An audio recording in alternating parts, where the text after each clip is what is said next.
ग्रामपंचायतीतील कथित भ्रष्टाचाराविरोधात कोवाड बंदला उत्स्फूर्त प्रतिसाद. पंचायत समितीच्या चौकशीत विविध अनियमितता, संबंधित अधिकारी आणि तत्कालीन पदाधिकाऱ्यांकडून खुलासा मागवण्याचे आदेश. ठोस कारवाई न झाल्यास तीव्र आंदोलनाचा ग्रामस्थांचा इशारा.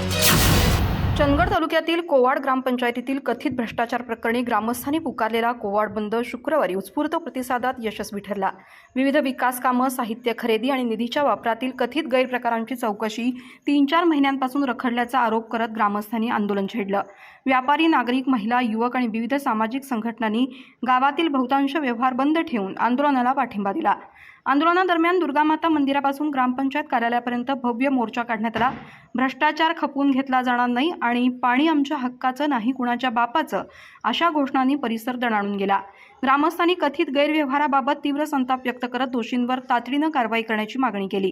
आंदोलनस्थळी गटविकास अधिकारी वृषाली यादव, पंचायत समितीचे TPO ठोंबरे, पाणीपुरवठा विभागाच्या कनिष्ठ अभियंता स्मिता ताटे, पंचायत समिती सदस्य रवी बांदिवडेकर, जिल्हा परिषद सदस्या मानसी भोगण, पंचायत समिती सदस्या सुवर्णा कुंभार, कोवाड पोलीस चौकीचे सहाय्यक पोलीस उपनिरीक्षक VR गेंगसे, ग्रामसेवक नरेश बेलीकट्टी आणि दयानंद मोटुरे उपस्थित होते. दरम्यान पंचायत समितीच्या चौकशी अहवालात ग्रामपंचायतीच्या विविध खरेदी आणि विकास कामांमध्ये अनियमितता आढळल्याचं नमूद करण्यात आलंय.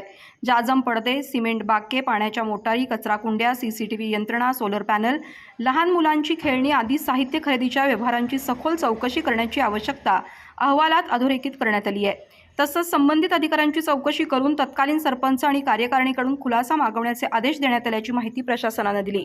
जलजीवन मिशन अंतर्गत उभारण्यात आलेल्या पाण्याच्या टाकीच्या कथित निकृष्ट बांधकामाचा मुद्दाही आंदोलनात ऐरणीवर आला. संबंधित कंत्राटदाराला कायदेशीर नोटीस बजावण्यात आल्याचं प्रशासनानं सांगितलं असलं तरी प्रत्यक्षात ठोस कारवाई झालेली नसल्याचा आरोप ग्रामस्थांनी केला. यापूर्वीही अनेक निवेदनं देऊन या प्रश्नाचा पाठपुरावा केल्याचं त्यांनी स्पष्ट केलं. प्रशासनानं चौकशी अहवाल स्वीकारून वरिष्ठ स्तरावरील मार्गदर्शनानुसार पुढील कार्यवाही करण्यात येईल असं आश्वासन दिल्यानंतर ग्रामस्थांनी आंदोलन तात्पुरतं स्थगित करण्याचा निर्णय घेतला.